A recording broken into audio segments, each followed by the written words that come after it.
차가운 겨울비가 서울의 밤거리를 적시고 있었습니다. 63세 이수진은 명동 고급 호텔 창가에 서서 쏟아지는 빗방울 사이로 분주하게 오가는 인파를 바라보고 있었습니다.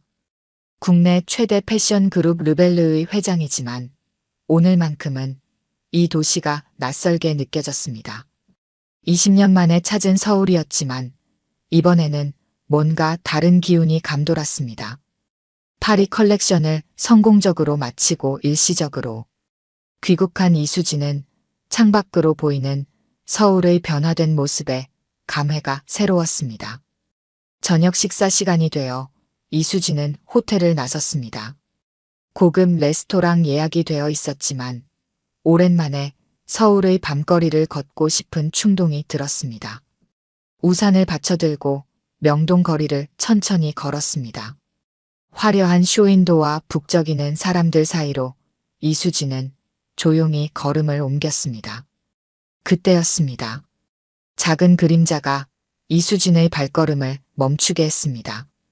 10살 남짓한 소년이 비에 젖은 채 건물 처마 밑에 웅크리고 있었습니다. 흠뻑 젖은 머리카락 사이로 보이는 창백한 얼굴이 이수진의 시선을 사로잡았습니다. 소년은 동전을 구하려 이수진에게 다가왔습니다. 저기요, 혹시 동전 좀 있으세요? 버스비가 없어서요. 이수진은 소년을 자세히 바라보았습니다. 이름이 뭐니? 서준호입니다. 소년이 대답했습니다. 버스비만 필요한 거니 아니면 다른 것도? 준호는 잠시 망설이다 고개를 숙였습니다. 사실 오늘 저녁도 못 먹었어요. 아빠가 늦게 끝난다고 해서. 이수진은 지갑을 열려다 문득 멈칫했습니다. 준호의 왼쪽 손목에 채워진 은빛 팔찌가 빗물에 반짝이고 있었기 때문이었습니다. 그것은 20년 전 자신이 딸 지민에게 생일 선물로 주었던 팔찌와 똑같았습니다. 그 팔찌 어디서 났니? 이수진의 목소리가 떨렸습니다. 준호는 팔찌를 만지작거리며 대답했습니다. 이거요? 엄마가 주셨어요. 엄마의 보물이었는데 제가 5살 때 저한테 주셨어요. 내 엄마 이름이 혹시? 이수진은 가슴이 두근거리며 물었습니다. 한지민이요. 준호가 대답했습니다. 이수진의 심장이 빠르게 뛰기 시작했습니다. 20년 전 자신이 의절했던 딸의 아들, 자신의 외손자가 눈앞에 있었던 것입니다. 지금 어디 살고 있니? 이수진은 떨리는 목소리를 억누르며 물었습니다. 저기 신촌 쪽이요. 아빠랑 둘이 살아요. 아빠는 피아노 가르치시는데 오늘은 늦게까지 레슨이 있대요. 그래, 배고프지? 우선 뭐라도 먹자. 그리고 내 아빠한테도 연락해보자. 이수진은 망설임 없이 준호의 작은 손을 잡았습니다. 소년의 차가운 손이 자신의 따뜻한 손 안에서 떨리고 있었습니다. 비가 내리는 명동거리, 두 사람의 뒷모습을 가로등 불빛이 길게 느려 비추었습니다. 이수진의 마음속에는 이미 오래전에 닫아버린 과거의 문이 서서히 열리기 시작했습니다. 근처 따뜻한 식당에서 준호는 배고픈 듯 음식을 급하게 먹어치웠습니다. 이수진은 그런 준호를 조용히 지켜보며 복잡한 감정에 휩싸였습니다. 딸에 대한 그리움, 후회, 그리고 이제야 찾은 외손자에 대한 미안함이 교차했습니다. 준호는 아저씨에게 문자를 보냈다고 했습니다. 이수진이 아빠라고 부르지 않느냐고 묻자 준호는 강민석 아저씨는 새아빠라고 설명했습니다. 엄마가 재혼했다는 것이었습니다. 진짜 아빠는 먼 곳에 있다고만 들었다고 했습니다. 이수진은 침묵 속에서 지민의 인생에 대해 아무것도 몰랐다는 사실이 더욱 가슴 아프게 다가왔습니다. 20년 전 지민이 평범한 음악대학생과 사랑에 빠졌을 때 이수진은 완강하게 반대했습니다. 자신처럼 패션의 길을 가길 바랐던 딸이 음악을 선택하고 더구나 가난한 음악가와 결혼하려 한다는 사실에 격분했습니다. 결국 지민은 가출하듯 집을 나갔고 그 이후로 소식이 끊겼습니다. 그때 식당 문이 열리고 한 남자가 급하게 들어왔습니다. 40세 남짓한 나이에 단정한 차림새였지만 피곤함이 역력한 얼굴이었습니다. 강민석이었습니다. 그는 준호를 보자마자 달려와 안았습니다. 그러다 이수진을 발견하고 표정이 굳었습니다. 이수진은 민석에게 딸의 죽음에 대해 물었습니다. 민석은 5년 전 교통사고였다고 설명했습니다. 왜 연락하지 않았냐는 이수진의 물음에 민석은 20년 동안 딸을 버린 사람에게 연락할 처지가 아니었다고 답했습니다. 지민은 마지막까지 어머니를 기다렸지만 결국 만나지 못했다고 했습니다. 민석은 지민이 세상을 떠나기 전 자신에게 준호를 잘 키워달라고 부탁했다고 말했습니다. 비록 자신의 핏줄은 아니지만 지민이 남긴 가장 소중한 보물이기 때문이라고 했습니다. 이수진은 그 말에 깊은 감동을 느꼈습니다. 자신이 가족의 의미를 너무 좁게 생각했다는 것을 깨달았습니다. 이수진은 민석에게 준호를 만나게 해달라고 부탁했습니다.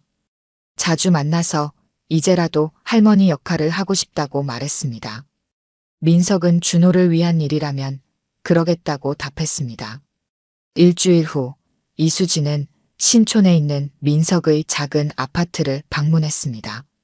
30평도 안 되는 공간에 피아노 하나가 거실의 절반을 차지하고 있었습니다. 민석은 그 피아노로 학생들을 가르치며 생계를 이어가고 있었습니다. 준호는 할머니를 보자 반갑게 달려왔습니다. 이수진은 처음으로 준호를 꼭 안아보았습니다. 작고 따뜻한 몸에서 지민의 향기가 나는 것 같았습니다. 이수진은 준호에게 작은 전자피아노를 선물했습니다. 준호는 신이 나서 피아노를 만졌습니다. 민석은 이수진이 이렇게 변할 수 있다는 것이 믿기지 않았습니다. 20년 전의 차갑고 냉정했던 그 패션 디자이너가 이제는 손자를 위해 선물을 사오는 평범한 할머니가 되어 있었습니다. 민석은 솔직히 자신의 형편에 준호를 제대로 뒷바라지해주기 힘든 상황이라고 말했습니다. 준호는 정말 재능이 있는데 말입니다. 이수진은 자신이 도울 수 있다고 제안했습니다. 준호의 학비든 레슨비든 필요한 것은 무엇이든 지원하겠다고 했습니다. 이것은 딸을 위해서이기도 하다고 했습니다. 지민에게 해주지 못한 것들을 준호에게라도 해주고 싶다고 했습니다. 준호는 피아노 앞에 앉아 연주를 시작했습니다. 놀랍게도 복잡한 멜로디가 흘러나왔습니다. 이수진은 놀란 눈으로 준호를 바라보았습니다. 민석은 지민의 피가 흐르는 것 같다고 했습니다. 특별한 레슨 없이도 곡을 들으면 바로 따라치며 절대 음감이 있다고 했습니다.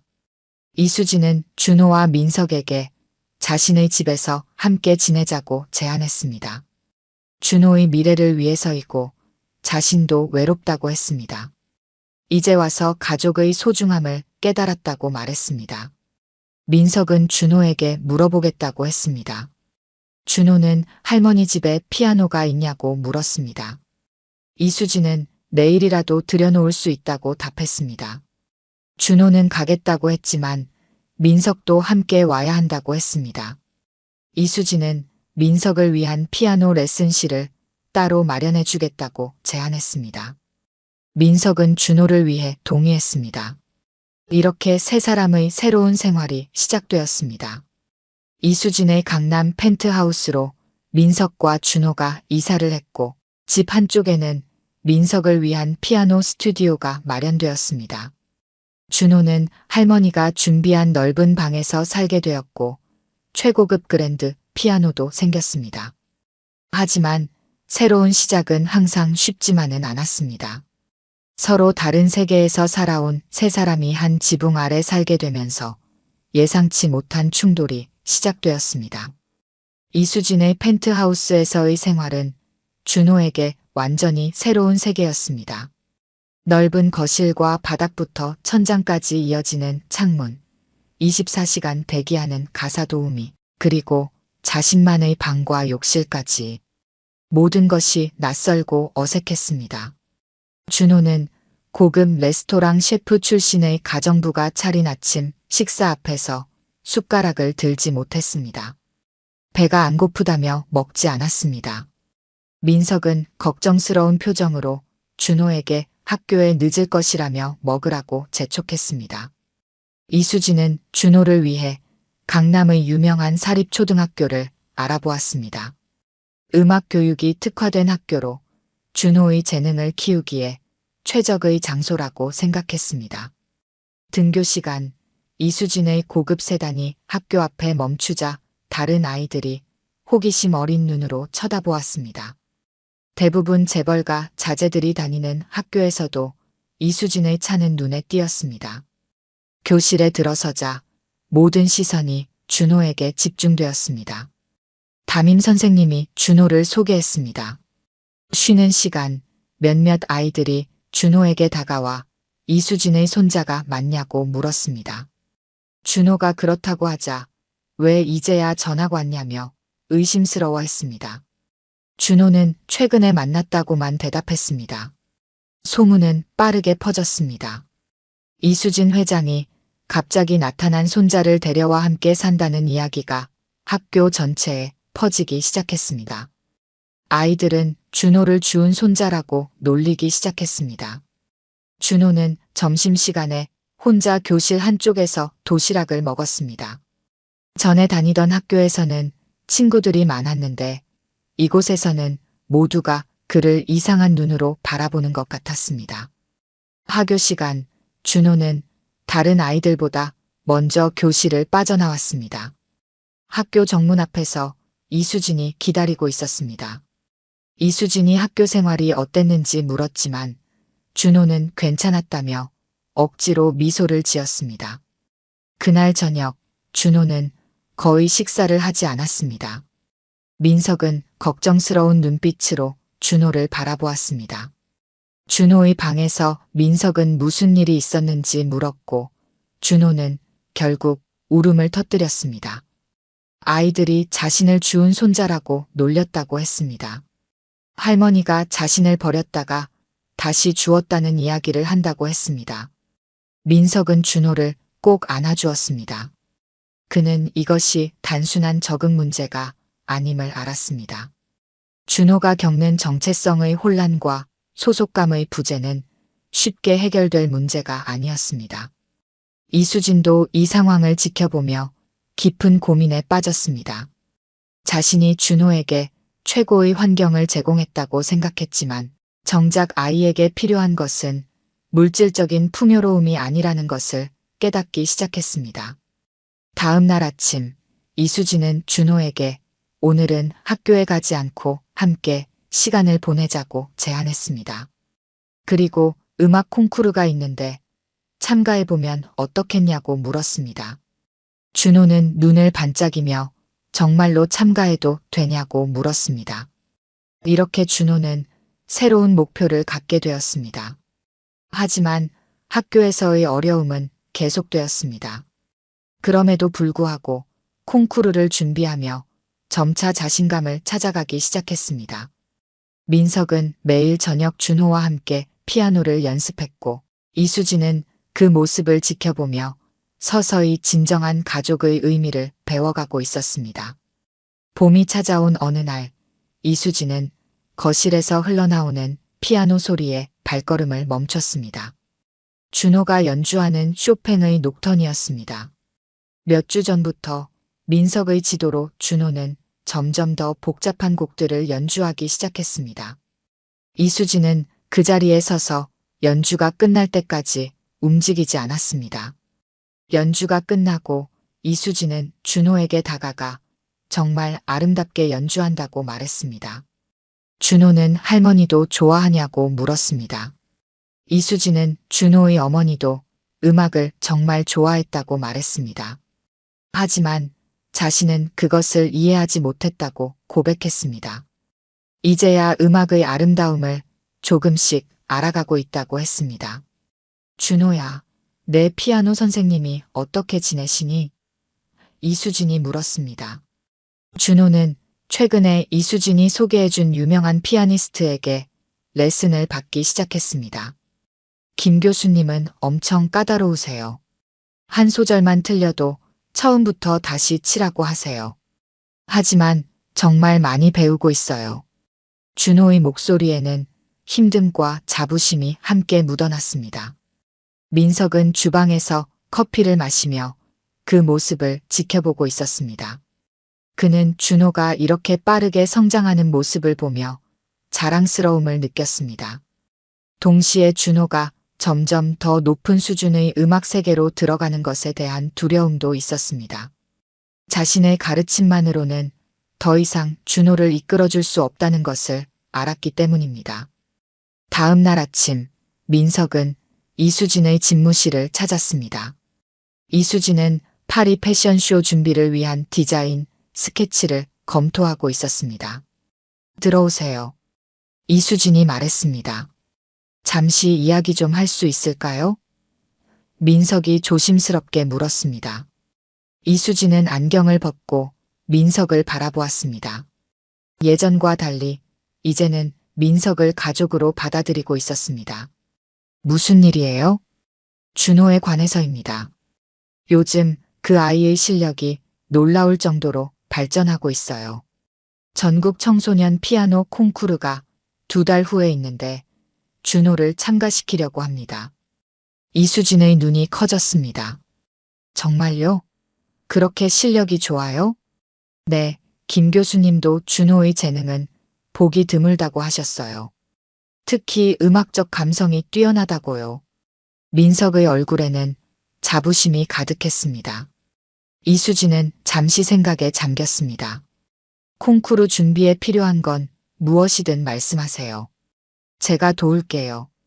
사실 준호가 학교 적응에 여전히 어려움을 겪고 있어요.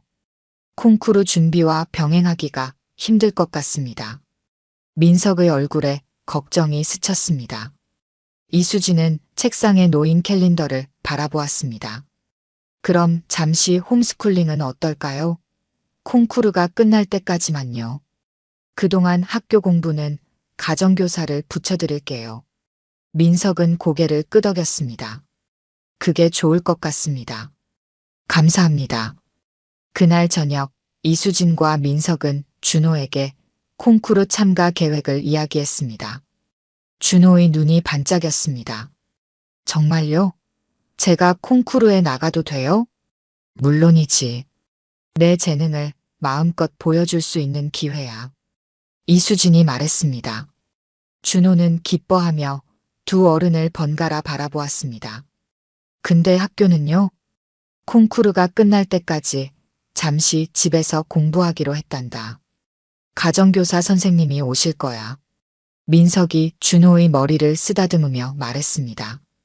준호는 안도의 표정을 지었습니다. 사실 그는 학교에 가는 것이 두려웠습니다. 친구들의 놀림과 따돌림은 점점 심해지고 있었습니다.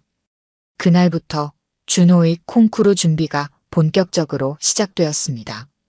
매일 아침 가정교사와 함께 일반 과목을 공부한 후 오후에는 김 교수와 피아노 레슨을 받았습니다. 저녁에는 민석과 함께 연습곡을 다듬었습니다. 시간이 흐르면서 준호는 놀라운 성장을 보였습니다. 그의 연주는 날이 갈수록 깊이가 더해졌습니다. 김 교수도 놀라워했습니다. 이 아이는 음악을 이해하는 능력이 타고났어요. 단순히 기술적으로 연주하는 것이 아니라 음악의 마음을 전달하는 능력이 있습니다. 이수진은 매일 저녁 준호의 연습을 조용히 지켜보았습니다. 처음에는 음악에 대한 이해가 없어 단순히 손자의 노력을 응원하는 마음이었지만 시간이 지날수록 준호의 음악에 깊이 빠져들었습니다. 어느새 그녀는 준호가 연주하는 쇼팽, 리스트, 베토벤의 음악을 구분할 수 있게 되었고 그 안에 담긴 감정을 느낄 수 있게 되었습니다. 콩쿠르가 한 달 앞으로 다가왔을 때 예상치 못한 일이 발생했습니다. 이수진의 회사에서 중요한 패션쇼 일정이 확정되었습니다. 바로 준호의 콩쿠르와 같은 날이었습니다. 이수진은 일정을 확인하고 충격을 받았습니다. 그녀는 회의실에서 직원들과 미팅을 마친 후 사무실로 돌아와 깊은 고민에 빠졌습니다. 이 패션쇼는 그녀의 경력에서 가장 중요한 행사 중 하나였습니다. 5년 만에 직접 디자인한 컬렉션을 선보이는 자리였고 세계 각국의 바이어와 언론이 모두 모일 예정이었습니다. 그러나 동시에 준호의 콩쿠르도 그에게는 인생에서 중요한 순간이었습니다. 이수진은 창밖을 바라보며 20년 전으로 돌아갔습니다. 딸 지민이 첫 피아노 발표회를 했을 때 그녀는 중요한 해외 미팅을 이유로 참석하지 않았습니다. 그것이 그들 사이의 갈등이 시작된 순간 중 하나였습니다. 그녀는 책상 서랍에서 오래된 사진첩을 꺼냈습니다. 지민의 어린 시절 사진들이 담겨 있었습니다. 사진 속에서 지민은 항상 밝게 웃고 있었지만 점점 성장할수록 그 미소가 사라져갔습니다. 이수진은 자신이 딸의 삶에서 얼마나 많은 중요한 순간들을 놓쳤는지 깨달았습니다. 이번에는 달라야 해. 이수진은 작은 소리로 중얼거렸습니다. 그녀는 비서를 불러 패션쇼 일정 조정을 검토해보라고 지시했습니다. 하지만 모든 준비가 이미 진행 중이었고 해외 게스트들의 일정도 확정된 상태였습니다. 변경은 거의 불가능했습니다. 그날 저녁 이수진은 준호의 연습실 문 앞에 서 있었습니다. 안에서는 준호가 열심히 콩쿠르 곡을 연습하고 있었습니다. 그녀는 문을 두드리지 못한 채 한동안 그 자리에 서 있었습니다. 어떻게 준호에게 콩쿠르 날 자신이 참석하지 못할 수도 있다는 사실을 말해야 할지 고민했습니다. 그때 민석이 복도에서 이수진을 발견했습니다. 무슨 일 있으세요? 민석이 조용히 물었습니다. 이수진은 한숨을 쉬었습니다. 패션쇼가 준호 콩쿠르와 같은 날이에요. 민석의 표정이 굳었습니다. 그는 이수진의 업계에서의 위치와 이 패션쇼의 중요성을 알고 있었습니다. 이해합니다. 준호에게는 제가 설명할게요. 민석이 말했습니다. 이수진은 고개를 저었습니다. 아니에요. 제가 직접 말할게요. 하지만 어떻게든 두 곳 다 참석할 방법을 찾아볼게요. 민석은 이수진의 눈에서 진심을 읽었습니다. 그녀가 정말로 준호를 위해 노력하고 있다는 것을 느꼈습니다. 다음 날 이수진은 회사 최고 간부들과 긴급 회의를 소집했습니다. 그녀는 패션쇼 일정을 오전으로 앞당기고 자신의 인사말과 주요 프레젠테이션을 맨 처음에 배치해달라고 요청했습니다. 그렇게 하면 오후에 준호의 콩쿠르에 참석할 수 있었습니다. 불가능합니다, 회장님. 행사 책임자가 말했습니다. 주요 미디어 취재와 VIP 게스트들의 일정이 모두 오후로 맞춰져 있습니다. 특히 파리와 밀라노에서 오는 바이어들은 오전 비행기로 도착합니다. 이수진은 단호했습니다. 그럼 내가 직접 디자인한 컬렉션 발표는 오전에 하고 다른 라인은 오후에 진행하세요. 어떻게든 방법을 찾아주세요. 회의실을 나온 이수진은 휴대폰으로 준호의 콩쿠르 시간을 다시 확인했습니다. 오후 3시에 시작해서 준호의 차례는 대략 4시 30분경이 될 것으로 예상되었습니다. 패션쇼가 오전 11시에 시작한다면 자신의 컬렉션 발표 후 행사장을 빠져나와 콩쿠르장으로 이동할 시간이 있을 것이었습니다. 그러나 한 가지 문제가 더 있었습니다. 이수진의 오랜 라이벌이자 업계의 또 다른 거물인 정현주가 이 소식을 듣고 이수진을 찾아왔습니다. 이수진, 정말 패션쇼 도중에 자리를 비울 생각이야? 정현주가 놀란 표정으로 물었습니다. 내 컬렉션 발표만 마치면 돼. 나머지는 팀이 잘 해낼 거야. 이수진이 담담하게 대답했습니다. 정현주는 조소를 띠며 웃었습니다. 패션계의 여왕이 손자 때문에 자신의 가장 중요한 쇼를 포기한다니. 놀랍군. 그렇게 될 줄은 몰랐어. 이수진은 날카로운 시선으로 정현주를 바라보았습니다. 포기가 아니야. 우선순위를 정한 것뿐이야. 그 우선순위가 너를 몰락시킬 수도 있어. 이 바닥은 냉정해. 잠시라도 주춤하면 모든 것을 잃을 수 있다는 걸 너도 잘 알잖아. 정현주의 목소리에는 경고와 함께 은근한 만족감이 묻어났습니다. 이수진은 아무 말도 하지 않았습니다. 정현주의 말이 완전히 틀린 것은 아니었습니다. 패션업계는 늘 새로운 것을 갈구했고 잠시라도 관심에서 벗어나면 빠르게 잊혀질 수 있었습니다. 그날 저녁 이수진은 평소보다 일찍 집에 돌아왔습니다. 거실에서는 준호가 열심히 연습하고 있었고 민석은 옆에서 지도하고 있었습니다. 그들은 이수진이 들어오자 잠시 연습을 멈추었습니다. 오늘은 일찍 오셨네요. 민석이 말했습니다. 이수진은 준호에게 다가가 앉았습니다. 준호야, 할머니가 할 말이 있어. 준호는 호기심 어린 눈으로 이수진을 바라보았습니다. 내 콩쿠르 날 할머니가 중요한 패션쇼가 있단다. 그래서 처음부터 함께 있지 못할 수도 있어. 하지만 최대한 빨리 달려갈게. 내가 연주하는 순간에는 꼭 그 자리에 있을 거야. 준호의 눈에 실망감이 스쳤지만 이내 이해한다는 듯 고개를 끄덕였습니다. 괜찮아요, 할머니. 할머니 일도 중요하니까요. 이수진은 준호의 어른스러운 반응에 마음이 아팠습니다. 그녀는 준호의 손을 꼭 잡았습니다. 약속할게. 어떤 일이 있어도 내 연주는 꼭 보러 갈 거야. 준호는 미소를 지었습니다. 네. 그때 제 최고의 연주를 들려드릴게요. 이수진은 준호를 안아주었습니다. 그녀의 마음속에는 확고한 결심이 자리 잡았습니다. 어떤 대가를 치르더라도 이번에는 가족을 위한 선택을 할 것이었습니다. 콩쿠르가 일주일 앞으로 다가온 어느 저녁, 이수진은 자신의 서재에서 오래된 앨범을 꺼내보고 있었습니다. 지민이 어렸을 때 찍은 사진들이었습니다. 그 중에는 지민이 피아노 앞에 앉아있는 사진도 있었습니다. 이수진은 그때 지민의 음악에 관심을 보이지 않았던 것을 후회했습니다. 사진을 넘기다 보니 지민의 첫 피아노 발표회 팸플릿이 나왔습니다. 그날 이수진은 중요한 해외 바이어와의 미팅 때문에 참석하지 못했었습니다. 팸플릿 뒷면에는 지민이 어린 글씨로 적어놓은 메모가 있었습니다. 엄마, 오늘 발표회에서 1등 했어요. 엄마가 봤으면 좋았을 텐데. 이수진의 눈에 눈물이 고였습니다. 그녀는 딸의 인생에서 얼마나 많은 중요한 순간들을 놓쳤는지 생각하니 가슴이 아팠습니다. 문득 서재 문이 열리고 준호가 들어왔습니다.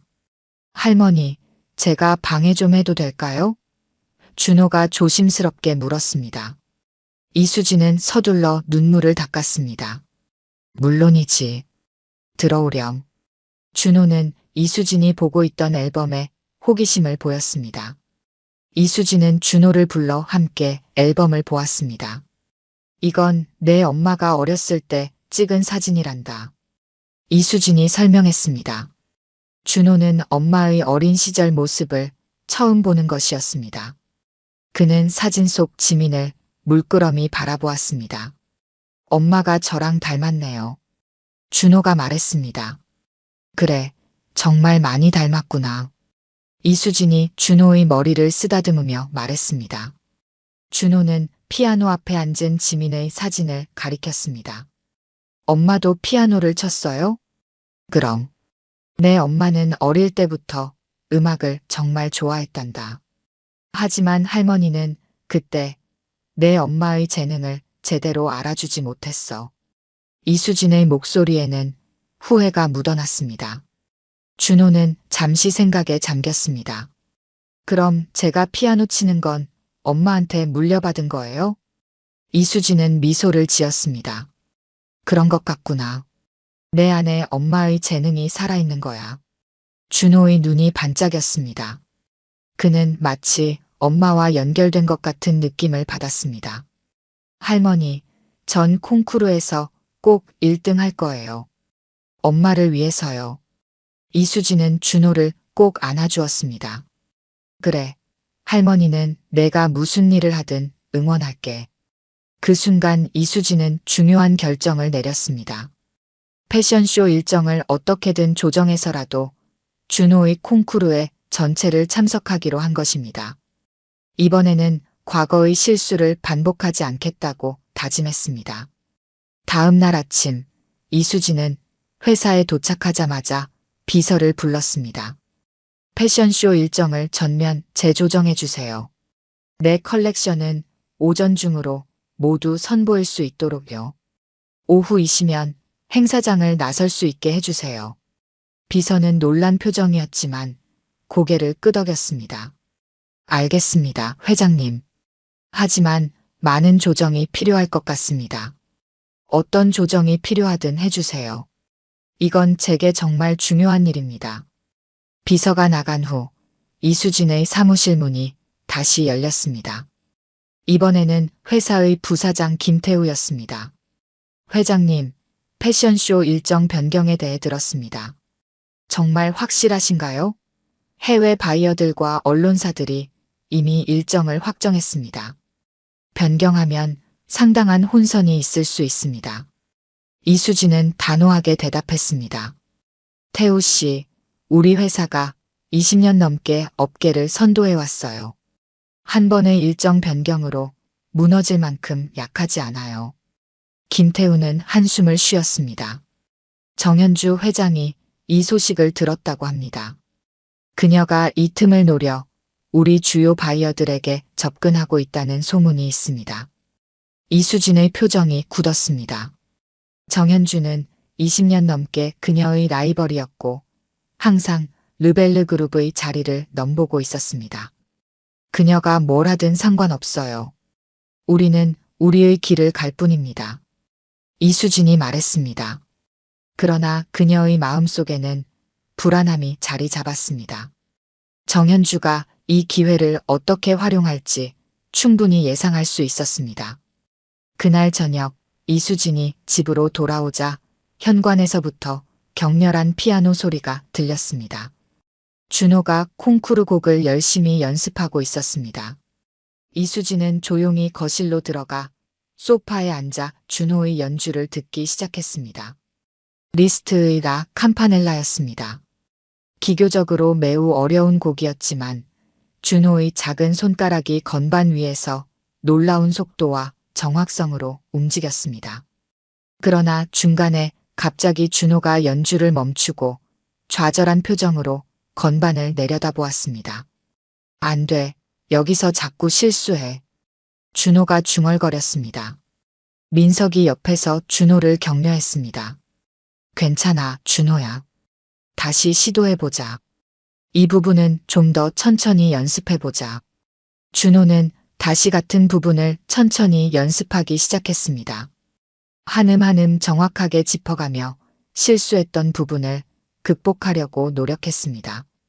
이수진은 준호의 집중하는 모습을 보며 깊은 감동을 느꼈습니다. 어린 나이에 이렇게 열심히 노력하는 모습이 대단했습니다. 그리고 무엇보다 민석이 준호를 가르치는 모습에서 진정한 아버지의 모습을 보았습니다. 비록 혈연 관계는 아니지만 민석은 준호에게 진정한 아버지였습니다. 연습이 끝나고 준호는 이수진을 발견했습니다. 할머니, 언제 오셨어요? 방금 왔어. 연주 정말 아름다웠어. 이수진이 미소 지으며 말했습니다. 아직 완벽하지 않아요. 자꾸 같은 부분에서 실수해요. 준호가 볼을 부풀렸습니다. 완벽함을 추구하는 것은 좋지만 때로는 실수도 음악의 일부란다. 그 실수를 어떻게 극복하느냐가 진정한 연주자를 만드는 거야. 이수진이 말했습니다. 민석은 놀란 표정으로 이수진을 바라보았습니다. 그녀의 말은 마치 오랜 음악가의 조언 같았습니다. 이수진은 준호와 음악을 통해 변화하고 있었습니다. 저녁 식사 시간, 세 사람은 함께 테이블에 앉았습니다. 이수진은 패션쇼 일정 변경에 대해 이야기했습니다. 준호의 콩쿠르 전체를 볼 수 있게 조정했다고 말했습니다. 준호는 기쁜 표정으로 할머니에게 감사하다고 말했습니다. 민석도 감사의 마음을 전했지만 이수진의 사업에 영향이 있을까 걱정되는 표정이었습니다. 걱정하지 마세요. 가족이 우선입니다. 이수진의 말에는 확신이 담겨 있었습니다. 그날 밤 이수진은 오랜만에 편안한 마음으로 잠자리에 들었습니다. 비록 앞으로 업계에서 어떤 도전이 기다리고 있을지 모르지만 이번만큼은 자신의 선택이 옳다고 확신했습니다. 지민을 잃은 후 준호는 그녀에게 주어진 두 번째 기회였습니다. 이번에는 그 기회를 놓치지 않을 것이었습니다. 콩쿠르 당일 서울예술의전당은 전국에서 모인 어린 피아니스트들과 그 가족들로 붐볐습니다. 대기실에서 준호는 긴장한 표정으로 민석의 마지막 조언을 듣고 있었습니다. 민석은 준호의 어깨를 가볍게 두드리며 긴장을 풀어주려 했습니다. 한편 이수진은 패션쇼 현장에서 마지막 준비를 지시하고 있었습니다. 그녀의 최신 컬렉션이 공개되는 순간이었습니다. 모델들이 런웨이를 오가며 이수진의 디자인을 선보였고 관객들은 큰 박수로 화답했습니다. 이수진은 무대에 올라 인사했지만 그녀의 마음은 이미 예술의전당으로 향해 있었습니다. 이수진, 자리를 비우긴 이르지 않아? 패션쇼가 절정에 달했을 때 정현주가 이수진에게 다가와 속삭였습니다. 중요한 바이어들이 당신과 직접 이야기하고 싶어해. 지금 가면 큰 계약을 놓칠 수도 있어. 이수진은 시계를 확인했습니다. 이미 예정보다 30분이 지연된 상태였습니다. 이대로라면 준호의 연주를 놓칠 수 있었습니다. 괜찮아, 정현주. 나에겐 더 중요한 약속이 있어요. 이수진은 단호하게 말했습니다. 패션쇼 현장을 빠져나온 이수진은 서둘러 차에 올랐습니다. 교통체증으로 길이 막혀 있었지만 그녀는 운전기사에게 최대한 빨리 가달라고 부탁했습니다. 그녀의 손에는 지민의 시계가 쥐어져 있었습니다. 20년 전 딸에게 준 시계와 짝을 이루는 것이었습니다. 예술의전당에 도착했을 때 콩쿠르는 이미 한창 진행 중이었습니다. 이수진은 서둘러 공연장 안으로 들어갔습니다. 마침 준호의 순서가 다가오고 있었습니다. 그녀는 앞줄에 자리를 잡고 있는 민석 옆으로 가 앉았습니다. 늦으실 줄 알았어요. 민석이 작은 목소리로 말했습니다. 어떤 일이 있어도 오겠다고 약속했잖아요. 이수진이 대답했습니다. 사회자가 준호의 이름을 호명했습니다. 무대에 오른 준호는 잠시 관객을 둘러보았습니다. 앞줄에서 이수진과 민석이 앉아 있는 것을 본 순간 그의 표정이 밝아졌습니다. 준호는 심호흡을 하고 피아노 앞에 앉았습니다. 첫 음이 울려 퍼졌습니다. 리스트의 라 캄파넬라가 콘서트홀을 가득 메웠습니다. 준호의 작은 손가락이 건반 위에서 춤을 추듯 움직였습니다. 그것은 단순한 연주가 아니었습니다. 준호는 자신의 모든 감정을 음악에 담았습니다. 엄마에 대한 그리움, 할머니와 민석 아저씨와 함께한 시간, 그리고 미래에 대한 희망까지. 이수진은 준호의 연주를 들으며 지민의 모습이 오버랩되는 것을 느꼈습니다. 눈물이 그녀의 눈가에 맺혔습니다. 민석도 감동에 젖어 있었습니다. 그는 준호를 위해 무한한 자부심을 느꼈습니다. 연주가 끝나고 준호가 인사를 하자 객석에서는 우레와 같은 박수가 터져나왔습니다.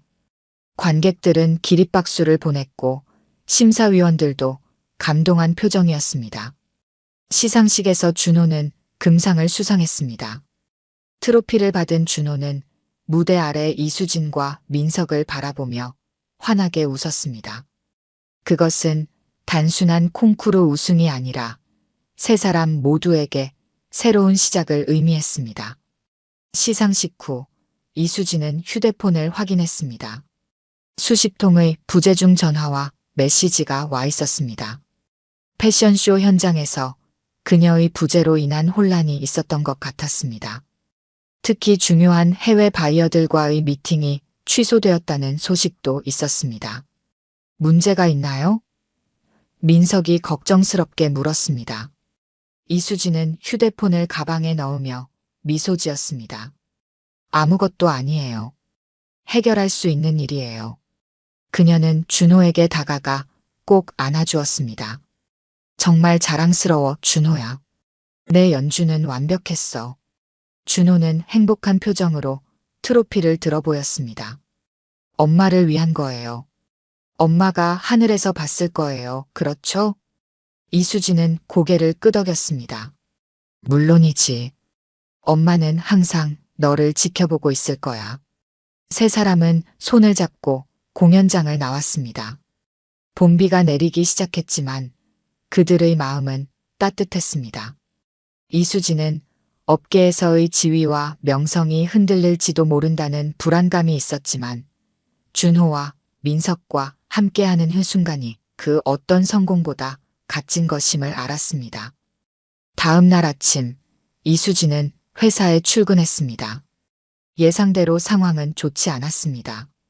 중요한 계약 몇 건이 정현주의 회사로 넘어갔고 언론에서는 이수진이 패션쇼 중간에 자리를 비운 것에 대해 비판적인 보도를 내보내고 있었습니다. 회장님, 위기입니다. 김태우 부사장이 보고했습니다. 정현주가 우리의 주요 고객들을 공략하고 있어요. 그녀는 르벨르가 더 이상 패션 업계를 선도할 수 없다고 떠들고 다닙니다. 이수진은 차분하게 대화를 들었습니다. 그리고 결단을 내렸습니다. 새로운 전략을 짜세요. 이번 일을 위기가 아닌 기회로 만들 겁니다. 그날 저녁 이수진은 집에서 준호와 민석에게 자신의 계획을 이야기했습니다. 르벨르의 새로운 라인으로 하모니를 출시할 것이라고 했습니다. 패션과 음악이 결합된 새로운 개념의 컬렉션이었습니다. 그리고 준호가 그 첫 번째 쇼의 음악을 맡아주었으면 한다고 말했습니다. 준호는 놀란 표정이었지만 이내 기쁜 마음으로 수락했습니다. 민석도 이 아이디어에 흥미를 보였습니다.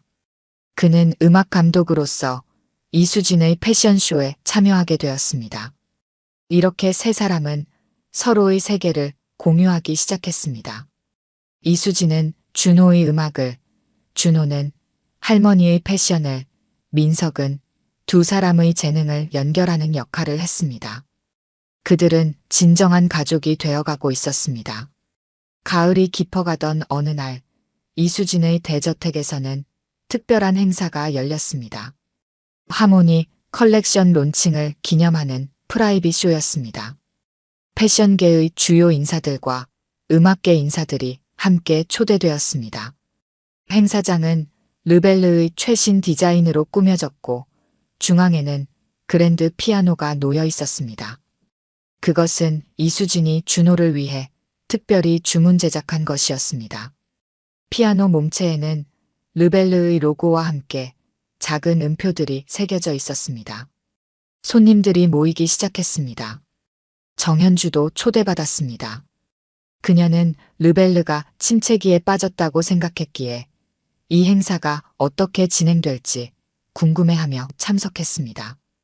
행사가 시작되고 이수진이 무대에 올랐습니다. 그녀는 짧게 인사말을 전했습니다. 오늘 저는 패션과 음악이 만나는 새로운 여정을 시작하려 합니다. 하모니는 단순한 옷이 아닌 감정과 이야기를 담은 예술입니다. 그리고 이 여정에 저와 함께할 특별한 두 사람을 소개합니다. 이수진은 민석과 준호를 무대로 초대했습니다. 민석은 음악 감독으로, 준호는 이 컬렉션의 음악적 영감을 준 아티스트로 소개되었습니다. 준호가 피아노 앞에 앉자 객석에서는 놀란 표정들이 보였습니다. 10살 소년이 이런 중요한 행사에서 연주한다는 것이 의외였습니다. 하지만 준호가 첫 음을 연주하는 순간 모든 의심은 사라졌습니다. 준호의 연주와 함께 모델들이 런웨이에 등장했습니다. 르벨르의 하모니 컬렉션은 음악적 요소를 패션에 접목시킨 혁신적인 디자인이었습니다. 의상의 패턴은 음표와 선율을 형상화했고 색상은 다양한 음색을 표현했습니다. 준호의 연주는 이 컬렉션의 완벽한 배경음악이 되었습니다. 쇼가 끝나고 객석에서는 열렬한 박수갈채가 이어졌습니다. 심지어 정연주조차 감탄의 표정을 감추지 못했습니다. 이수진은 민석과 준호와 함께 무대에 서서 인사했습니다. 그들은 이제 하나의 팀이자 가족이었습니다. 행사 후 리셉션에서 여러 매체의 취재가 이어졌습니다. 한 기자가 이수진에게 물었습니다.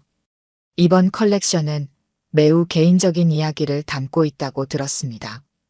영감의 원천이 무엇인가요? 이수진은 준호를 바라보며 미소 지었습니다. 제 딸이 음악을 사랑했습니다. 그녀는 제가 이해하지 못했던 음악의 아름다움을 알고 있었죠. 그리고 이제 제 손자를 통해 저도 그 아름다움을 배우고 있습니다. 하모니는 우리 가족의 이야기입니다. 그날 밤 행사가 끝나고 세 사람은 이수진의 집 테라스에 앉아 있었습니다. 가을 하늘에는 별들이 반짝이고 있었습니다. 준호는 이수진과 민석 사이에 앉아 있었습니다. 오늘 정말 멋졌어요. 준호가 말했습니다. 다들 제 연주를 좋아해 주셨어요. 당연하지. 이수진이 준호의 머리를 쓰다듬었습니다. 내 연주는 완벽했어. 그런데 할머니, 앞으로도 계속 이렇게 지낼 수 있는 거죠? 우리 셋이서? 이수진은 민석과 눈을 마주쳤습니다. 그들은 서로에게 무언의 이해를 교환했습니다. 물론이지, 준호야. 우리는 이제 가족이야. 영원히 함께 할 거야. 이수진이 대답했습니다. 준호는 만족한 표정으로 두 어른의 손을 잡았습니다. 그들은 함께 밤하늘을 올려다보았습니다. 어딘가에서 지민도 그들을 지켜보고 있을 것이라고 생각하며 이수진은 마음속으로 딸에게 말했습니다. 이제야 진정한 행복이 무엇인지 알게 되었구나, 지민아.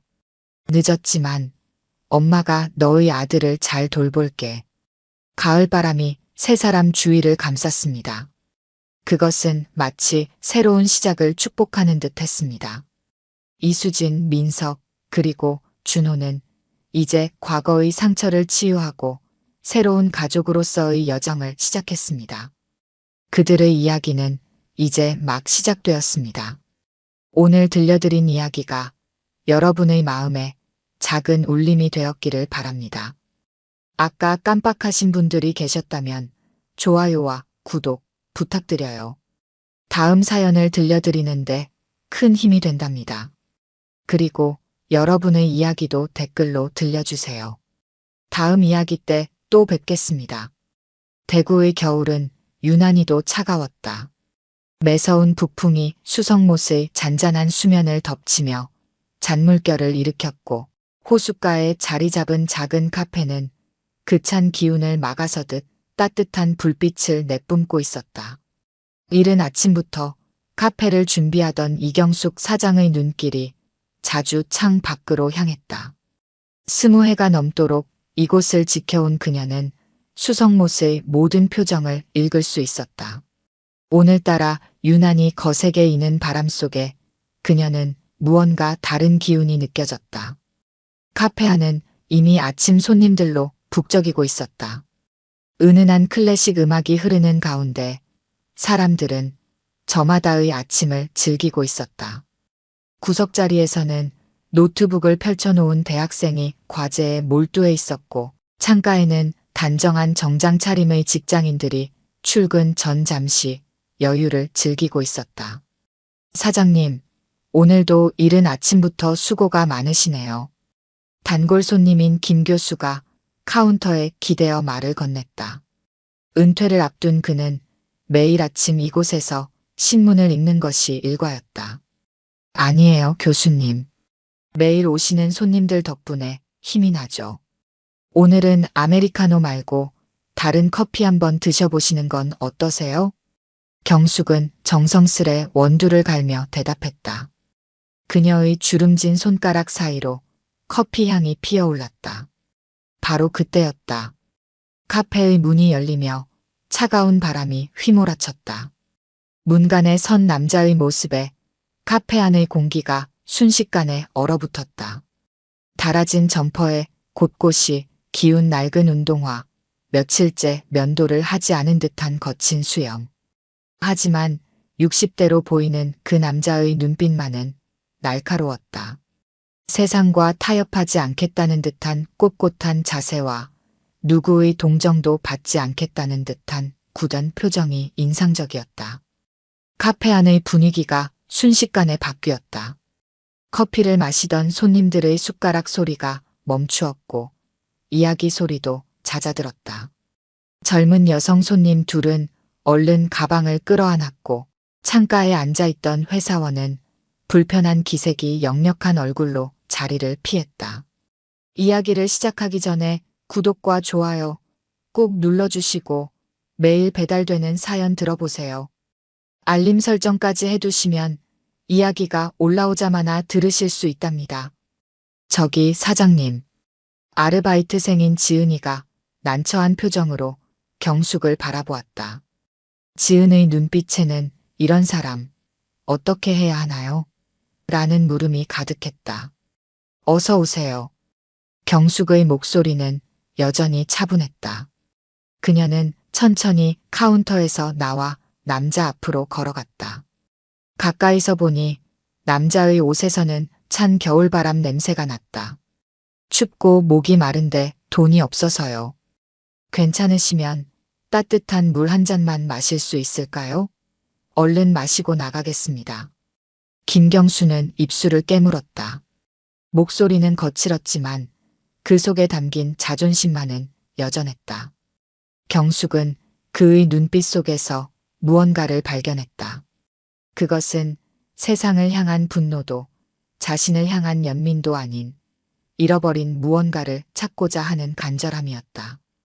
이 자리 어떠세요? 수성모 씨 가장 잘 보이는 자리랍니다. 경숙은 창가의 2인석을 가리켰다. 손님들이 가장 선호하는 자리였다. 창 너머로는 수성모스의 전경이 한눈에 들어왔고 멀리 앞산의 능선도 보였다. 경수는 잠시 망설였다. 세상의 따뜻함을 믿지 않기로 한 지 오래였다. 길거리에서 보낸 시간 동안 그는 사람들의 친절이 얼마나 짧고 얄팍한 것인지 수없이 배웠다. 하지만 이 노년의 여인의 눈빛에는 이상하게도 가식이 없었다. 앉으시죠. 이대로 서 계시다간 우리 손님들 모두 감기에 걸리고 말 거예요. 경숙의 말에는 따뜻한 유머가 묻어 있었다. 경수는 마침내 자리에 앉았다. 잠시 후 경숙은 김이 모락모락 나는 대추차를 들고 왔다. 붉은 빛을 띠는 차는 은은한 향기를 내뿜었다. 우리 가게만의 특별한 차예요. 대추를 직접 고르고 말려서 우려낸 거죠. 추운 날씨에 몸을 데우기에는 이만한 게 없답니다. 경수의 거친 손이 찻잔을 감쌌다. 차가운 그의 손끝으로 온기가 전해졌다. 얼마만인가 누군가가 이렇게 따뜻한 음료를 내어준 것이 그의 마음 한켠이 아려왔다. 여기 수성모 씨 참 평화롭네요. 경수는 붉은 차를 한 모금 마시며 중얼거렸다. 창밖의 수성못은 차가운 겨울바람에도 불구하고 고요했다. 잔잔한 수면 위로 몇 마리 겨울 철새가 날아다녔다. 그렇죠? 저는 이곳을 보며 많은 위로를 받았어요. 봄이면 벚꽃이 피어서 온 못이 분홍빛으로 물들어요. 여름이면 연꽃이 피어나고 가을이면 단풍이 물들죠. 겨울은 이렇게 고요하답니다. 경숙의 말에는 깊은 애정이 묻어났다. 경수는 잠시 생각에 잠겼다. 마지막으로 벚꽃을 본 게 언제였던가. 아마도 그때였을 것이다. 딸아이의 손을 잡고 이곳을 찾았을 때 모든 것을 잃기 전의 일이었다. 경숙은 주방으로 향했다. 잠시 후 그녀는 김이 모락모락 나는 칼국수 한 그릇을 들고 나왔다. 손수 반죽한 면발이 담백한 멸치 육수 위에서 춤을 추고 있었다. 우리 가게 특별 메뉴입니다. 드셔보세요. 경수의 눈시울이 붉어졌다. 그는 고개를 숙인 채 국수를 먹기 시작했다. 한 젓가락 음식을 먹어가는 동안 그의 굳어있던 표정이 조금씩 풀렸다. 오랜만에 맛보는 따뜻한 음식이었다. 창밖에는 눈이 내리기 시작했다. 하얀 눈송이들이 수성못 위로 떨어지며 겨울날의 고요를 더했다. 경숙은 조용히 카운터로 돌아가 이를 보았다. 때때로 그녀는 경수를 흘깃 바라보았다. 그의 모습에서 자신의 아들이 떠올랐다. 이제는 이 세상에 없는 그 아이를 떠올리며 경숙의 마음이 아려왔다. 이른 새벽 서문시장은 이미 활기찬 소리로 가득했다. 트럭에서 내려지는 채소 상자들, 생선을 고르는 상인들의 흥정 소리, 그리고 시장 골목을 쓸어내는 빗을 소리가 어우러졌다. 경수는 시장 구석구석을 돌아다니며 폐지를 모으고 있었다. 새벽부터 움직여야 조금이라도 더 많은 양을 모을 수 있었다. 그의 손수레에는 이미 작은 산처럼 폐지가 쌓여 있었다. 아저씨, 여기 박스 가져가세요. 청년의 목소리에 경수가 고개를 들었다. 시장 청과물 가게 앞에 서 있는 젊은 청년이 그를 향해 손을 흔들고 있었다. 여기 오늘 들어온 과일 박스들이에요. 제가 정리해놨으니 가져가세요. 박민호는 환한 미소를 지으며 말했다. 20살 무렵 고향을 떠나 대구로 온 그는 이제 서문시장에서 어엿한 청과물 가게 직원이 되어 있었다. 경수는 잠시 망설였다. 보통은 이런 제안을 받으면 시장 사람들의 동정이나 멸시가 섞여 있곤 했다. 하지만 민호의 눈빛은 달랑했다. 그저 순수한 호의가 담겨 있을 뿐이었다. 고맙습니다. 경수는 박스를 손수레에 싣기 시작했다. 민호는 그를 돕기 위해 다가왔다. 아저씨, 매일 이 시간에 오시죠? 제가 요즘 과일이 많이 들어와서 박스도 많거든요. 시간 되시면 들러주세요. 경수는 대답 대신 가볍게 고개를 끄덕였다. 차가운 겨울바람이 시장 골목을 휘몰아쳤다. 민호는 어깨를 움츠리며 가게 안으로 들어갔다가 금세 다시 나왔다. 아저씨, 이거라도 드세요. 어제 과일 선별하고 남은 건데 아직 신선해요. 그는 봉지에 담긴 귤 몇 개를 내밀었다. 경수의 눈에 순간 망설임이 스쳤다. 하지만 민호의 진심 어린 태도에 그는 마음을 열었다. 여기 앉아서 잠깐 쉬고 가세요. 이 시간에는 손님도 없어요. 민호는 가게 앞 작은 의자를 내어주었다. 경수는 조용히 귤을 까기 시작했다. 새콤달콤한 향이 퍼졌다. 그 순간 문득 수성못 카페에서 만났던 경숙의 얼굴이 떠올랐다. 그날 이후 그는 다시 카페를 찾지 않았다. 누군가의 친절을 계속 받는다는 것이 부담스러웠기 때문이었다. 아저씨, 저기 보이는 카페 아세요? 제가 거기서도 일하거든요. 민호가 시장 건너편을 가리켰다. 그곳에는 경숙의 카페가 보였다. 아침 햇살에 유리창이 반짝였다. 경숙 사장님이 정말 좋으신 분이에요. 제가 여기 처음 왔을 때 많이 도와주셨어요. 시장에서 일하면서 카페에서도 아르바이트하게 해주시고. 경수는 귤을 먹다 말고 카페를 바라보았다. 그날의 따뜻했던 대추차 맛이 다시 혀끝에 맴도는 듯했다. 사장님, 여기 감귤 한 박스요. 시장 입구에서 큰 목소리가 들렸다. 민호는 급히 자리에서 일어났다. 늦어서 죄송합니다. 제주도 배송이 지연됐어요. 배달원의 말에 민호는 웃으며 고개를 저었다. 괜찮습니다. 그래도 아침 손님 오기 전에 왔으니까요. 경수는 자리에서 일어섰다. 이제 그만 가봐야 할 시간이었다. 하지만 민호가 그를 붙잡았다. 아저씨, 이거 좀 도와주실 수 있어요? 혼자 옮기기엔 좀 벅차서요. 민호의 눈빛에는 진심 어린 부탁이 담겨 있었다. 경수는 잠시 망설였지만 이내 고개를 끄덕였다. 두 사람은 함께 감귤 박스를 옮기기 시작했다. 생각보다 무거웠지만 경수의 움직임은 노련했다. 예전에 그도 이런 일을 많이 했었다. 자신의 가게를 운영하던 시절 매일 아침 식자재를 날랐던 기억이 떠올랐다. 아저씨 진짜 잘하시네요. 전 벌써부터 허리가 아플 때가 많은데. 민호의 말에 경수는 작게 웃음을 지었다. 오랜만에 지어보는 웃음이었다. 시장이 점점 북적이기 시작했다. 아침장을 보러 온 주부들이 하나둘 모여들었고 각 가게마다 물건을 정리하는 소리가 분주해졌다. 어머 민호야. 벌써 과일 들어왔니? 건너편 반찬가게 주인이 걸어왔다. 그녀는 경수를 힐끗 보더니 표정이 굳었다. 아줌마, 이분이 우리 가게 도와주시는 분이에요.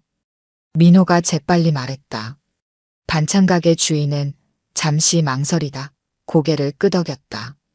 그러니 일 잘하시나 보네. 그녀의 말투는 여전히 서늘했지만 적어도 노골적인 적대감은 사라졌다. 경수는 묵묵히 일을 계속했다. 상자를 정리하고 과일을 진열하고 바닥을 쓸었다. 오랜만에 하는 정직한 노동이었다. 그의 이마에 땀이 맺혔다. 아저씨, 잠깐 쉬었다 하시죠. 여기 물 드세요. 민호가 물병을 건넸다. 경수는 고마움을 담아 받아들었다. 시장 안으로 햇살이 깊숙이 들어왔다. 아침 서늘한 기운이 가시고 따뜻한 온기가 퍼지기 시작했다. 어느새 시장은 활기찬 목소리로 가득했다. 이모, 여기 귤 얼마예요? 아이고, 이 배추 참 실하네. 오늘은 고등어가 싱싱해 보이는구먼. 사람들의 말소리가 시장 골목을 타고 흘렀다. 경수는 문득 이 소리가 그리웠다는 걸 깨달았다. 사람 사는 냄새, 정이 오가는 소리, 이런 것들이 그의 삶에서 너무 오랫동안 사라져 있었다. 아저씨, 민호가 조심스레 부르자 경수는 고개를 들었다. 내일도 오실 거죠? 사실 제가 요즘 일이 많아서 좀 힘들어서요. 도와주시면 일당 드릴게요. 경수는 깊은 생각에 잠겼다.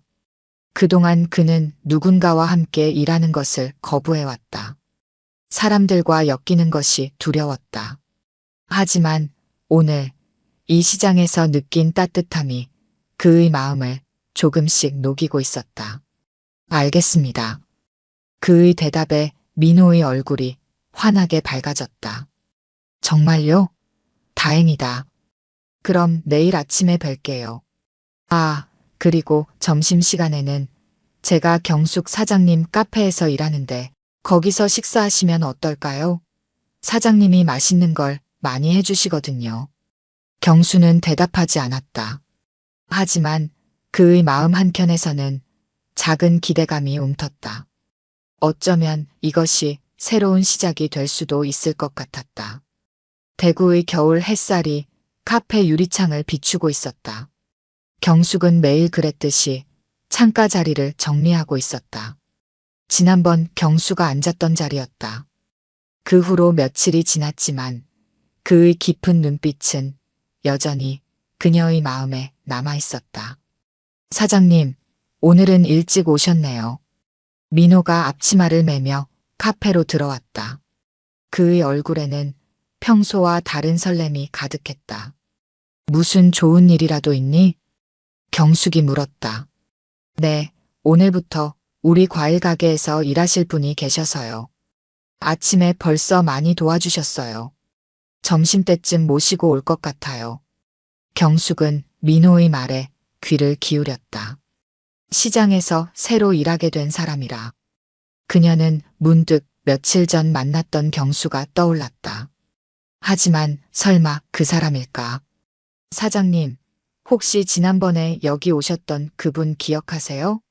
제가 그분께 여기서 점심 드시라고 말씀드렸거든요. 경숙의 손이 잠시 멈췄다. 그녀의 예감이 맞았다. 그래, 잘했다. 식사 준비는 내가 직접 하마. 시간이 흘러 점심시간이 되자 카페는 손님들로 북적이기 시작했다. 대부분 인근 회사의 직장인들이었다. 그들 사이로 민호가 들어왔다. 그리고 그의 뒤에는 경수가 서 있었다. 어서 오세요. 경숙이 반갑게 맞이했다. 경수는 여전히 낡은 옷차림이었지만 그의 얼굴은 지난번보다 조금 더 생기가 돌았다. 민호 덕분에 이렇게 다시 뵙게 되네요. 경숙은 두 사람을 창가 자리로 안내했다. 아침부터 고생 많으셨죠? 잠시 앉아서 쉬세요. 제가 특별히 준비한 식사가 있어요. 잠시 후 경숙은 따뜻한 김이 모락모락 나는 등갈비 찌개를 내왔다. 진한 국물 향이 카페 안에 퍼졌다. 사장님, 이건 메뉴판에 없는 건데요? 민호가 놀란 눈으로 물었다. 그래, 오늘은 특별한 손님이 오실 것 같아서 아침부터 준비했단다. 든든하게 드시고 오후에도 힘내시라고. 경수의 눈가가 붉어졌다. 그는 고개를 숙인 채 말했다. 이런 호의를 받아도 될지 모르겠습니다. 경숙은 잠시 그를 바라보았다. 그의 굽은 어깨에는 세상의 무게가 고스란히 실려있는 듯했다. 세상에는 이유 없는 친절도 있는 법이에요. 제가 지난번에도 말씀드렸죠? 이곳에서는 서로가 나누는 정으로 살아갑니다. 식사를 마친 후 경숙은 경수를 카운터로 불렀다. 실례가 될지 모르지만 제안 하나 드려도 될까요? 경수가 고개를 들었다. 우리 카페가 요즘 손이 모자라서요. 아침 일찍 시장 일 끝나시면 여기서 일해보시는 건 어떠세요? 청소도 하고 간단한 서빙도 하고 시작은 작지만 차근차근 배우면서 하시면 됩니다. 경수의 눈빛이 흔들렸다. 그의 마음속에서는 복잡한 감정이 소용돌이쳤다. 한편으로는 누군가의 도움을 받는다는 것이 부담스러웠고 또 한편으로는 이 따뜻한 공간에서 일할 수 있다는 희망이 피어올랐다. 처음에는 몸이 힘드실 수도 있어요. 아침에 시장 일하시고 여기서 또 일하시려면. 하지만 시간은 충분히 조정할 수 있으니 천천히 시작하시면 됩니다. 경숙의 말에 경수는 깊은 생각에 잠겼다. 민호가 다가와 그의 어깨를 두드렸다. 아저씨, 저도 여기서 일한 지 꽤 됐는데 정말 좋아요. 손님들도 다들 좋으시고 사장님은 더할 나위 없이 잘 대해주시죠. 제가 잘할 수 있을지 모르겠습니다. 이런 곳에서 일해본 적이 없어서. 경수의 목소리에는 불안이 묻어났다. 경숙은 따뜻한 미소를 지었다. 걱정 마세요. 여기 오시는 손님들은 화려한 서비스를 바라시는 분들이 아니에요. 따뜻한 마음으로 대하면 그걸로 충분합니다. 결국 경수는 고개를 끄덕였다. 그의 눈빛에는 두려움과 기대가 교차했다. 다음 날 아침 경수는 평소보다 일찍 시장에 나왔다. 서둘러 폐지를 정리하고 민호의 가게 일을 도왔다. 그리고 점심시간이 되자 카페로 향했다. 우선 청소부터 시작하시죠. 경숙은 그에게 빗자루와 걸레를 건넸다. 경수는 묵묵히 카페 구석구석을 청소하기 시작했다. 오랜만에 하는 실내 일이었지만 그의 손놀림은 꼼꼼했다. 저기 사장님, 저 사람이 여기서 일하는 거예요? 귓가에 들려오는 손님의 속삭임에 경수의 어깨가 움츠러들었다. 네, 새로 오신 분이에요. 정성스럽게 일하시는 분이죠. 경숙의 단호한 대답에 손님은 더 이상 말을 잇지 않았다. 시간이 흐를수록 경수의 움직임은 자연스러워졌다. 테이블을 닦고 바닥을 쓸고 쓰레기를 분리하는 일. 단순한 일들이었지만 그에게는 새로운 시작이었다. 김 선생님. 어느 날 경숙이 그를 불렀다. 처음으로 그를 선생님이라 부르는 소리에 경수는 놀라 고개를 들었다. 이제 서빙도 해보시는 게 어떨까요? 제가 옆에서 도와드릴게요. 경수는 잠시 망설였지만 이내 앞치마를 매만지며 준비를 했다. 그의 첫 손님은 늘 카페를 찾는 대학생이었다. 어서 오세요. 오랜만에 누군가를 맞이하는 인사였다. 목소리가 떨렸지만 진심을 담아 말했다. 아메리카노 한 잔이요. 대학생은 고개를 들어 그를 바라보았다. 잠시 놀란 기색이 역력했지만 이내 밝게 웃으며 주문했다. 경수는 조심스럽게 커피를 준비했다. 경숙이 가르쳐준 대로 원두를 갈고 물을 붓고 천천히 에스프레소를 추출했다. 한 동작 한 동작이 서툴렀지만 정성스러웠다. 여기 있습니다. 그가 커피를 내려놓자 대학생이 웃으며 말했다. 감사합니다. 아저씨께서 직접 내려주신 첫 커피네요. 그 말에 경수의 굳어있던 얼굴에도 작은 미소가 번졌다. 누군가에게 서비스를 제공하고 그것을 인정받는다는 것. 이런 감정을 느낀 지가 얼마나 오래였던가. 해가 저물어갈 무렵 경숙은 경수를 불러앉혔다. 오늘 하루 어떠셨어요? 부족한 점이 많았습니다. 그래도 열심히 배우고 있습니다. 경수의 대답에는 이전과는 다른 힘이 실려 있었다. 경숙은 미소 지으며 찻잔을 내밀었다. 첫날 치고는 정말 잘하셨어요. 앞으로도 이렇게만 하시면 됩니다. 창밖으로 수성못의 저녁 풍경이 펼쳐졌다. 붉은 노을이 수면에 비치며 그날의 마지막 광채를 뿌리고 있었다. 경수는 문득 깨달았다. 이곳에서 그는 단순히 일자리를 얻은 것이 아니었다. 새로운 희망을, 그리고 잃어버렸던 자신의 존엄을 조금씩 되찾고 있었다. 봄이 오고 있었다. 수성못 주변의 벚나무에서 꽃봉오리가 맺히기 시작했고 차가웠던 바람도 한결 부드러워졌다. 경수는 이제 카페의 일상에 제법 익숙해져 있었다. 아침 시장 일을 마치고 카페로 와서 청소하고 손님을 맞이하고 커피를 내리는 일. 그의 하루는 바쁘게 흘러갔다. 김 선생님, 이제 커피 내리는 솜씨가 제법이세요. 경숙이 그의 일하는 모습을 지켜보며 말했다. 경수는 묵묵히 고개를 숙였지만 그의 입가에는 작은 미소가 맺혔다. 그날은 카페 대청소를 하기로 한 날이었다. 경수는 평소보다 일찍 와서 구석구석을 정리하기 시작했다. 오래된 선반을 닦고 창문을 깨끗이 닦아내고 커피 기구들을 정리했다. 창고 안 낡은 서랍장을 정리하던 중이었다. 경수는 먼지 쌓인 서랍 깊숙한 곳에서 한 장의 사진을 발견했다. 빛바랜 사진 속에는 젊은 남자가 환하게 웃고 있었다. 그의 손에는 상장이 들려 있었고 배경에는 대구 청년사업가 대상이라는 현수막이 보였다. 경수의 손이 떨리기 시작했다.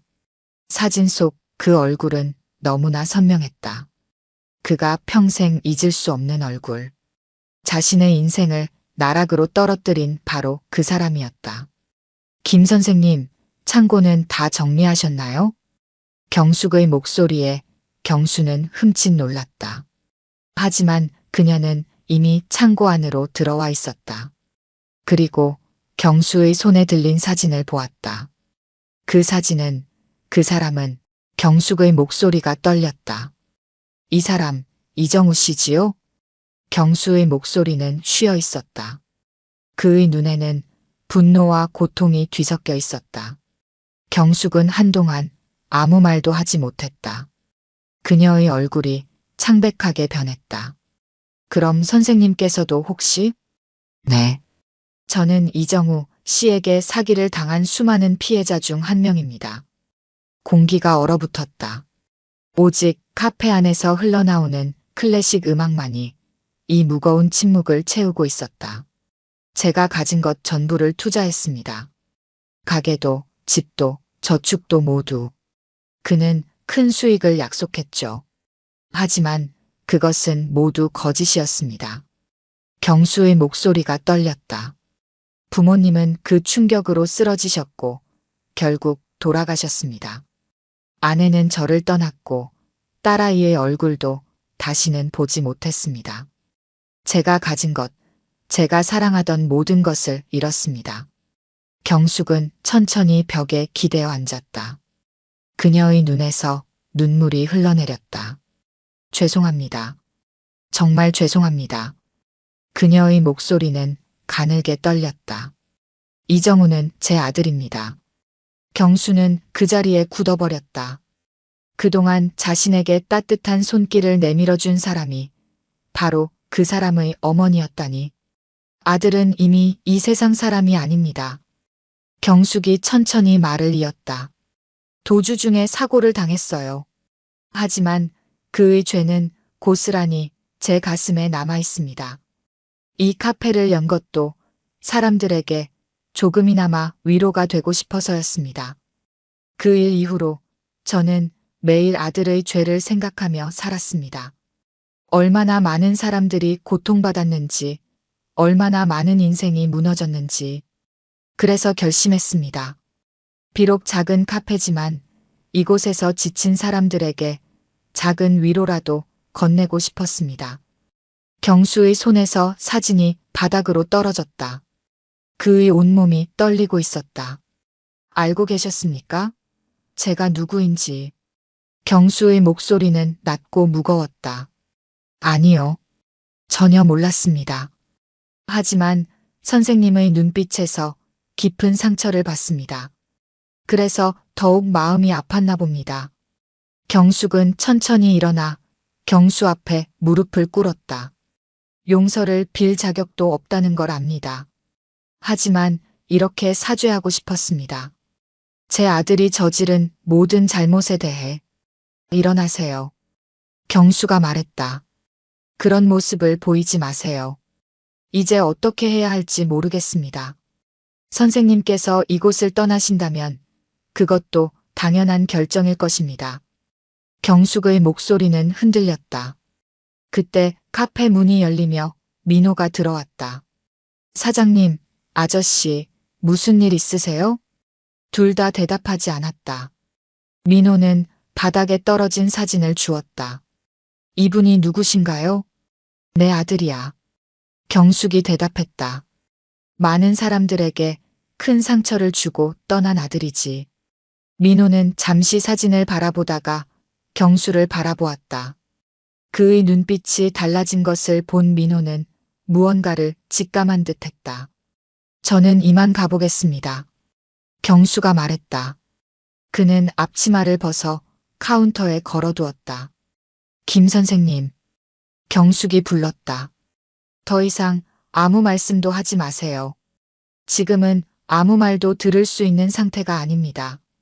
경수는 카페를 나섰다. 봄바람이 그의 뺨을 스쳤다. 수성못의 벚꽃 봉오리들이 햇살에 반짝였지만 그의 눈에는 아무것도 보이지 않았다. 그는 걸었다. 무작정 걸었다. 서문시장을 지나고 낯익은 골목들을 지났다. 과거의 기억이 물밀듯이 밀려왔다. 투자 설명회장에서 환하게 웃던 이정우의 모습, 계약서에 서명하던 순간, 모든 것을 잃고 거리를 헤매던 날들. 해가 저물고 있었다. 경수는 자신이 수성목가에 서 있다는 것을 깨달았다. 물가에는 한 쌍의 백로가 고요히 서 있었다. 수성못의 저녁 물 한 개가 피어올랐다. 경수는 벤치에 앉아 어둠이 내리는 것을 바라보았다. 머릿속은 복잡했다. 경숙의 따뜻했던 미소가, 이정우의 사진이, 그리고 모든 것을 잃었던 그날의 기억이 뒤엉켰다. 아저씨. 뒤에서 들려온 목소리에 경수는 고개를 돌렸다. 민호가 서 있었다. 여기 계실 줄 알았어요. 사장님이 많이 걱정하세요. 돌아가게. 경수의 목소리는 딱딱했다. 하지만 민호는 자리를 떠나지 않았다. 대신 경수의 옆자리에 앉았다. 저는 사장님의 과거를 잘 몰랐어요. 하지만 한 가지는 압니다. 사장님께서 얼마나 많은 사람들을 도와주셨는지. 민호는 주머니에서 종이 한 장을 꺼냈다. 이거 보세요. 제가 처음 대구에 왔을 때 썼던 일기예요. 시골에서 올라와 아무것도 몰랐던 저를 사장님이 딸처럼 돌봐주셨죠. 일자리도 주시고 살 곳도 찾아주시고. 경수는 말없이 앉아 있었다. 지난달에는 대학생 한 명이 학비가 없어서 휴학할 뻔했는데 사장님이 조용히 도와주셨어요. 카페 단골 할머니가 아프실 때는 매일 죽을 끓여다 드리기도 하셨고요. 바람이 불어왔다. 수성못의 물결이 잔잔히 일렁였다. 사장님은 늘 말씀하세요. 자신이 지은 죄는 아니지만 아들이 저지른 잘못을 조금이라도 갚고 싶다고. 그래서 이 카페가 단순한 가게가 아니라 지친 사람들의 쉼터가 되길 바란다고요. 민호는 잠시 말을 멈추었다가 다시 이어갔다. 아저씨도 느끼셨을 거예요. 이 카페에는 뭔가 특별한 게 있다는 걸. 그건 바로 사장님의 진심이에요. 경수의 굳은 표정이 조금씩 풀렸다. 그는 지난 몇 개월을 떠올렸다. 처음 카페에 들어섰을 때의 따뜻함, 일자리를 제안받았을 때의 놀라움, 그리고 조금씩 자신을 되찾아가는 기쁨. 사장님은 지금 카페에 계세요. 혼자서 불을 켜놓고 기다리고 계시죠. 아저씨가 언젠가는 돌아오실 거라고 믿으면서. 민호는 일어섰다. 저는 이만 가보겠습니다. 아저씨의 결정이 어떤 것이든 그건 아저씨의 몫이니까요. 다만 한 가지만 기억해 주세요. 우리는 이제 가족이나 다름없다는 걸요. 민호의 발걸음 소리가 멀어졌다. 경수는 고개를 들어 수성못을 바라보았다. 물안개 너머로 카페의 불빛이 흐릿하게 보였다. 그 불빛은 마치 길 잃은 누군가를 기다리는 등대 같았다. 새벽 공기는 차가웠다. 서문시장은 아직 어둠에 잠겨 있었지만 여기저기서 상인들의 부산한 움직임이 시작되고 있었다. 경수는 평소보다 일찍 시장에 나왔다. 며칠 동안 그는 이곳에서만 시간을 보냈다.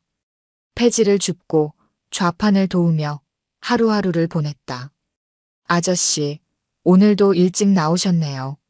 민호가 청과물 가게 앞을 정리하며 말을 걸었다.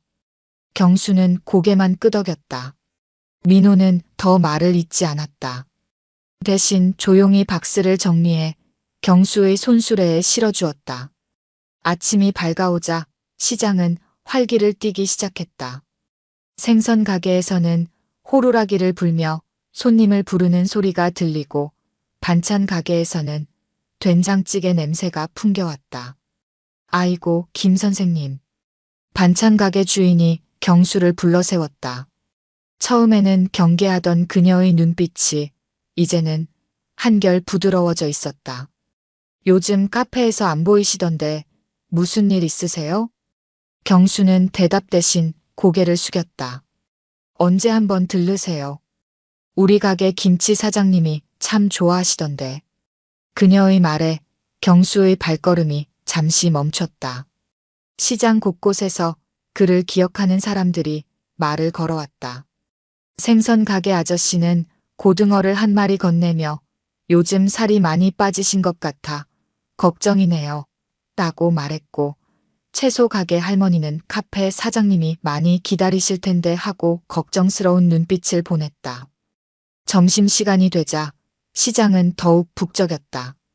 경수는 문득 발걸음을 멈추고 시장 입구를 바라보았다. 그곳에서 카페가 보였다. 창가에 앉아있는 손님들의 모습이 햇살에 반짝였다. 아저씨, 이거 한번 보세요. 민호가 다가와 휴대폰을 내밀었다. 화면에는 한 블로그 글이 떴다. 서문시장 근처의 작은 카페, 그곳에서 만난 특별한 이야기. 글쓴이는 카페에서 만난 경수의 이야기를 적어 놓았다. 길에서 만난 노숙자가 어떻게 자신의 삶을 되찾아가는지, 그 과정에서 카페가 어떤 역할을 했는지. 댓글에는 많은 사람들이 응원의 말을 남겨두었다. 저도 그 카페 가봤어요. 김 선생님이 내려주신 커피가 참 따뜻했죠. 힘내세요, 선생님. 당신의 이야기가 저에게도 큰 용기가 됩니다. 경숙 사장님과 김 선생님의 이야기가 감동적이에요. 이게 진정한 용서와 화해 아닐까요? 경수의 손이 떨렸다. 자신의 이야기가 누군가에게 희망이 된다는 사실이 그의 마음을 흔들었다. 경수는 휴대폰을 민호에게 돌려주고 시장을 한 바퀴 더 돌았다. 머릿속이 복잡했다. 그동안 많은 것이 변해 있었다. 자신을 바라보는 사람들의 시선도, 자신의 마음가짐도. 오후가 되자 날씨가 흐려지기 시작했다. 먹구름이 몰려오며 빗방울이 하나둘 떨어졌다. 상인들은 부랴부랴 물건들을 안으로 집어넣기 시작했다. 아저씨, 우산 가져가세요. 민호가 우산을 건넸다. 경수는 우산을 받아들고 걸음을 옮겼다.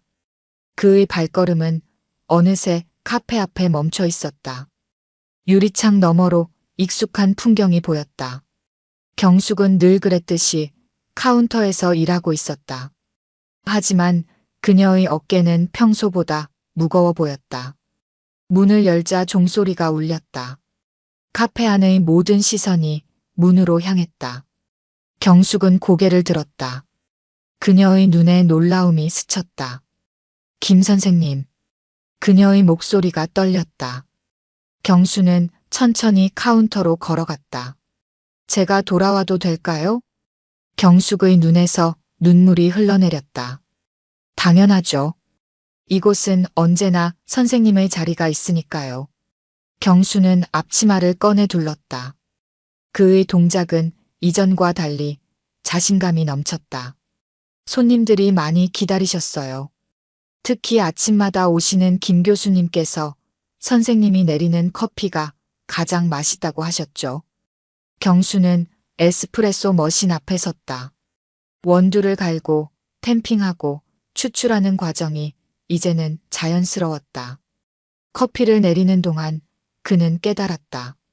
이곳에서 그는 단순히 커피를 만드는 것이 아니라 새로운 삶을 만들어가고 있었다. 사장님. 경수가 입을 열었다. 저에게 이런 기회를 주셔서 감사합니다. 그리고 죄송합니다. 이렇게 며칠이나 자리를 비워서. 경숙은 고개를 저었다. 아니에요. 제가 더 죄송해요. 그동안 말씀드리지 못해서. 이제는 압니다. 사장님께서 왜 이 카페를 시작하셨는지. 그리고 이곳이 단순한 카페가 아니라는 것도요. 창밖에서는 여전히 비가 내리고 있었다. 하지만 카페 안은 따뜻했다. 커피 향이 공간을 가득 채웠고 손님들의 작은 대화 소리가 어우러졌다. 이제부터 저도 도와드리고 싶습니다. 사장님께서 하시는 일을, 지친 사람들에게 작은 위로가 되는 일을. 경숙은 미소를 지었다. 그럼 이제 진짜 시작인가요? 네. 새로운 시작입니다. 그때 카페 문이 열렸다. 비에 젖은 한 남자가 들어왔다. 그의 모습은 몇 달 전 이 카페에 처음 들어왔던 경수의 모습과 닮아 있었다. 경수는 그를 바라보았다. 그리고 천천히 입을 열었다. 어서 오세요. 이곳에서 잠시 쉬어가시죠. 벚꽃이 만개한 봄날이었다. 수성못 둘레에는 분홍빛 꽃잎이 흩날렸고 호수는 잔잔한 물결을 일으키며 봄바람을 맞이하고 있었다. 카페는 아침부터 손님들로 북적였다. 김 선생님, 이제 정말 프로 바리스타 되셨네요. 김 교수가 커피를 한 모금 마시며 말했다. 이제는 제가 선생님께 커피를 배워야 할 것 같아요. 경수는 부드러운 미소를 지으며 고개를 숙였다. 그의 모습은 몇 달 전과는 완전히 달랐다. 깔끔한 셔츠에 단정한 머리, 그리고 자신감 있는 눈빛이 인상적이었다. 과찬하십니다. 아직 배울 것이 많습니다. 민호가 시장 일을 마치고 카페에 들어왔다. 아저씨, 좋은 소식이에요.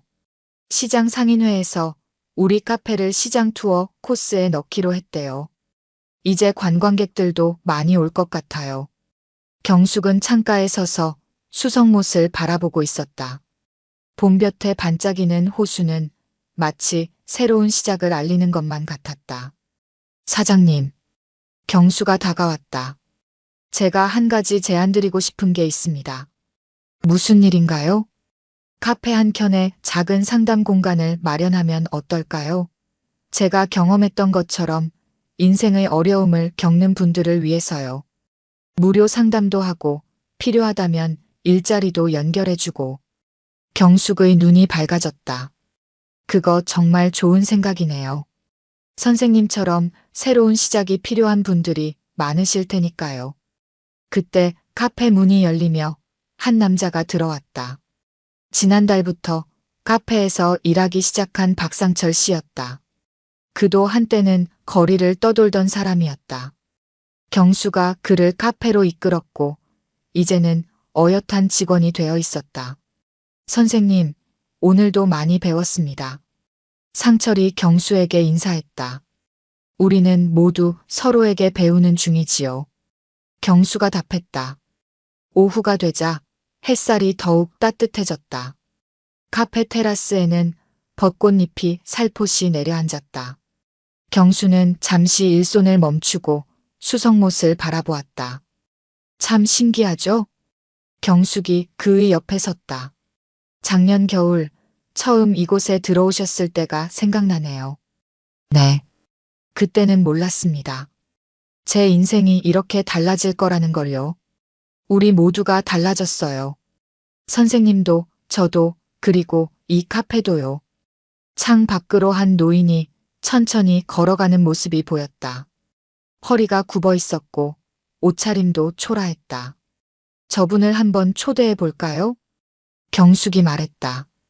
경수는 고개를 끄덕이고 밖으로 나갔다. 어르신, 잠시 쉬다 가시지 않겠습니까? 커피 한 잔 대접하고 싶습니다. 노인이 고개를 들었다. 그의 눈에는 의심과 경계가 가득했다.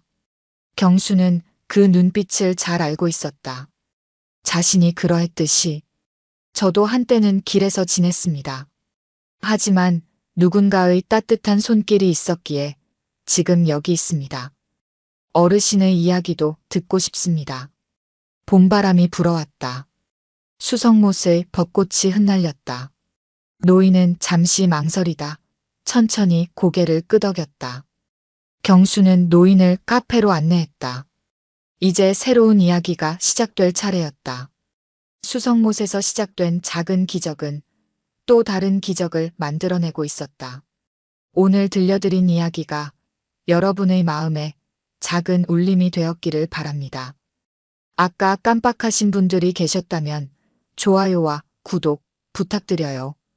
다음 사연을 들려드리는데 큰 힘이 된답니다.